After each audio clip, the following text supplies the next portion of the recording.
You stand up from the chair, and your baby's eyes move with you. You cross the room, and their gaze tracks you the whole way, steady, focused, turning their whole head if they have to, as if losing sight of you is not an option they're willing to consider. You set something down on the counter and glance back, and there they are, still watching, waiting to see what you do next. You notice it. It happens every day, maybe dozens of times a day. And you wonder, somewhere in the back of your mind, what it means that they watch you that closely. Most parents assume it's attachment. Their baby loves them, feels safe with them, and simply wants to keep them in view. But what's actually happening is both simpler and far more fascinating than that. The easy answer is that babies follow their caregivers with their eyes because you are the most important person in their world, and watching you is a way of staying connected. You're the source of food, comfort, warmth, of everything, really, and keeping track of where you are makes biological sense. It's proximity monitoring. It's love made visible in a small body that doesn't yet have words.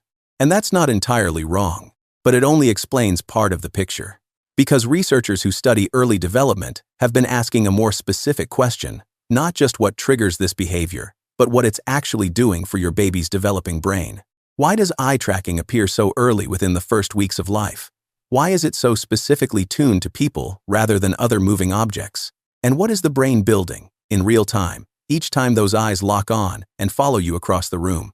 The ability to track a moving target with the eyes is called smooth pursuit, and in most areas of visual development, it takes months to mature. Newborns can't do it reliably with objects, but with faces, and specifically with the faces of caregivers, something different happens much earlier.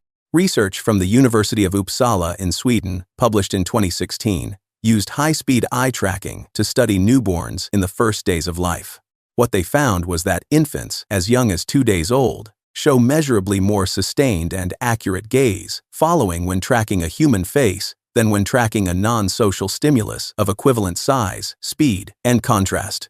The visual cortex in a newborn is still profoundly immature, and yet, specifically for faces in motion, it performs above what its hardware should allow.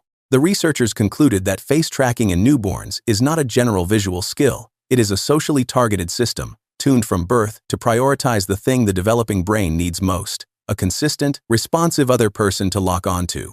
What researchers found was that this seemingly simple behavior is actually one of the most important things your baby can do in the first 6 months of life. Each time your baby's eyes follow you, their visual cortex is doing something that goes far beyond seeing. A 2018 study from the Max Planck Institute for Human Cognitive and Brain Sciences found that sustained visual tracking of a caregiver in motion activates regions of the infant brain associated with social prediction. The brain is not just recording where you are. It is building a model of where you are going, what you are likely to do next, and what that will mean for them. By tracking your movement, your baby is learning to anticipate you. And learning to anticipate a caregiver is one of the foundational steps in learning to understand other minds entirely. Not watching you, constructing a working model of you. When your baby follows you with their eyes across the room, they are essentially telling you, "You are my primary source of information about how the world works, and I am studying you continuously." This is one of the earliest forms of what developmental researchers call serve and return, the back-and-forth exchange between caregiver and infant that builds neural architecture over time. Your baby is serving every time those eyes reach for you. The return doesn't have to be elaborate. It can be a glance back, a word, a smile, a simple acknowledgement that you notice them noticing you. That exchange repeated hundreds of times a day, so ordinary you barely register it, is how your baby's brain learns that attention is reciprocal, that other people are trackable and knowable, and that the world is a place where reaching out produces a response. When your baby watches you move through the kitchen, they are not passively observing. They are running a continuous prediction engine, updating their model of you with every step you take, every object you touch, every expression that crosses your face. You are the most studied subject in their known universe. Because the research shows that eye tracking is specifically a social prediction system, not just visual attention, the most supportive thing you can do is give it something worth predicting. Move with intention when your baby is watching. Narrate what you're doing in a natural, unhurried voice. "I'm going to get your bottle now." You're not teaching language yet, so much as giving the prediction engine a richer signal to work with, pairing motion with meaning from the very beginning.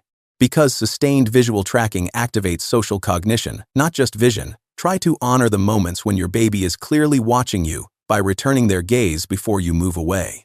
A brief look-back eye contact acknowledged completes the serve and return loop and tells the brain that what it tracked was worth tracking.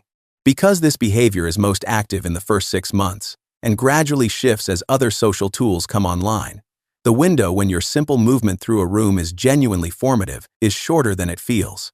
You don't have to perform or be entertaining. You just have to be present and visible and occasionally glance back. And because all of this is happening during ordinary moments, not during dedicated play, not during structured interaction, just during the unremarkable texture of daily life, there is nothing special you need to add to your day. You are already doing it. Every time you walk across the room and they follow you with their eyes, something real is being built. The next time you catch your baby watching you from across the room, eyes steady, head tilted, tracking your every move with that quiet, total attention, you don't have to wonder if it means anything, or worry that encouraging it will make them too dependent or too clingy. This behavior isn't something to fix, it's something to understand. And now that you do, you'll see it differently every time, not as your baby needing too much, but as your baby doing exactly the work their brain was built to do.